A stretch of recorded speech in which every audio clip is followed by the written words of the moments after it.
بسم اللہ الرحمن الرحیم۔ ناظرین، ایک اور ویلاگ کے ساتھ آپ کی خدمت میں حاضر ہوا چاہتا ہوں۔ پچھلے چند روز سے پاکستان کی موجودہ سیاست، پاکستان کا نظام معیشت اور اسی طرح وطن عزیز پاکستان کے نظام عدل پر چند گزارشات کی تھی۔ ناظرین، یہ بات روز روشن کی طرح عیاں ہے کہ ہم نے یہ ملک ایک خاص نعرے پر، جو لا الہ الا اللہ کا نعرہ تھا، اس پر حاصل کیا، اور پھر یہ ایک لمبی داستان ہے جو میں چند منٹوں میں بیان نہیں کر سکتا کہ اس ملک کے حصول میں جو تحریک کھڑی کی گئی، اس پر جو قربانیاں دی گئیں، وہ صرف اور صرف کلمہ لا الہ الا اللہ محمد الرسول اللہ تھا۔ ناظرین، ہماری اسمبلی کے ماتھے پر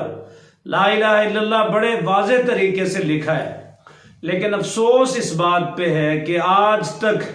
ہم 76 برس کے ہو گئے، یعنی ہمارا ملک 76ویں برس میں جا رہے ہیں، ہم اپنی اسمبلی کے اندر آج تک اس لا الہ الا اللہ کو لے کے نہیں جا سکے۔ ہمارا نظام معیشت آج بھی سود جیسے قبیح ترین معاشی سسٹم کا محتاج ہے۔ ہمارا نظام عدل، ناظرین، دنیا میں آج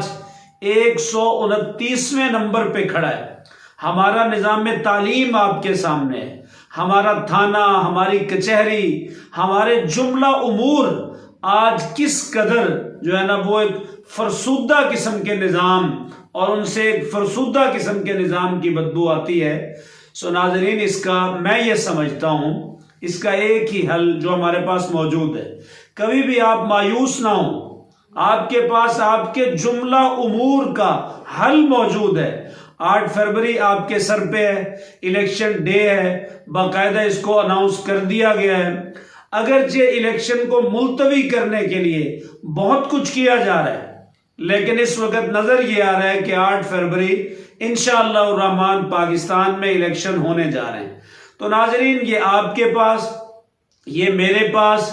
یہ 25 کروڑ پاکستانیوں کے پاس بڑا بہترین اور سنہری موقع ہے کہ ہم انشاءاللہ الرحمن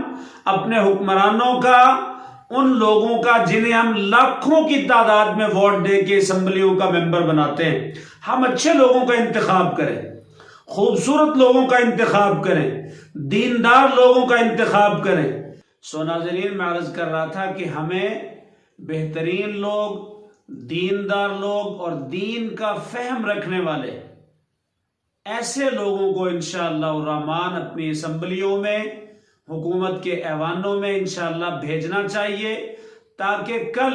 ہم ان سے یہ توقع کر سکیں کہ انشاءاللہ الرحمن وہ پاکستان کو لا الہ الا اللہ کا حقیقی پاکستان بنانے کے لیے، اس کے لیے دن رات ایک کریں گے، محنت کریں گے، وسائل کی منصفانہ تقسیم کریں گے،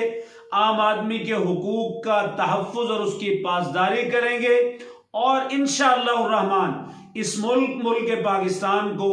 لا الہ الا اللہ کی حقیقی جاگیر بنانے کے لیے کردار ادا کریں گے۔ سو آپ پر اور مجھ پر اور 25 کروڑ پاکستانیوں پر یہ بہت بڑی ذمہ داری ہے کہ ہم آنے والے الیکشنز میں پیراشوٹر کا نہیں بلکہ انشاءاللہ گراس روٹر کا انتخاب کریں، تاکہ وہ جیتے ہوئے یا ہارے ہوئے ہر حال میں ہمارے نمائندے بن کے، عوام کے نمائندے بن کے اس ملک کو لا الہ الا اللہ کا حقیقی ملک بنانے کے لیے کردار ادا کریں، تاکہ کل قیامت کے دن ہم اللہ کے ہاں بھی سرخرو ہو سکیں۔ پاکستان زندہ باد۔